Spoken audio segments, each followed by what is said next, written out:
প্রধান উপদেষ্টা নির্বাচনী রোডম্যাপকে স্বাগত জানিয়েছেন গণসংহতি আন্দোলনের প্রধান সমন্বয়কারী জুনায়েদ সাকি। এপ্রিল মাস নির্বাচনের জন্য উপযুক্ত নয় জানিয়ে রাজনৈতিক দলগুলোর সাথে আলোচনার মাধ্যমে উপযুক্ত সময় নির্ধারণের আহ্বান জানান তিনি। রাতে প্রধান উপদেষ্টার ভাষণে নির্বাচনের সময় ঘোষণার পর এই মন্তব্য করেন তিনি। সময়সীমাটা ঘোষণা করা হয়েছে এপ্রিলের প্রথমার্ধে।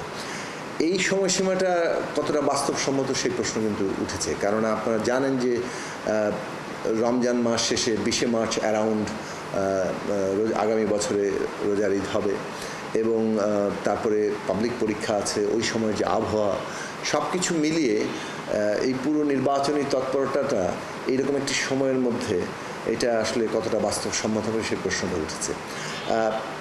তার চেয়ে বরং মানে ফেব্রুয়ারির প্রথমার্ধ পর্যন্ত, অর্থাৎ রমজানের আগেই যদি নির্বাচনের একটা জায়গা থাকতো সেটা সব দিক থেকেই ভালো হতো বলে অনেকেই মনে করেছে। তো আমরা মনে করি যে এটা আরও আলাপ আলোচনার দাবি রাখে। সাধারণভাবে এটা ইতিবাচক যে একটা তারিখের জায়গাটা এখন সামনে এসছে, কেননা রাজনীতিতে এই জায়গাটা অত্যন্ত প্রয়োজনীয়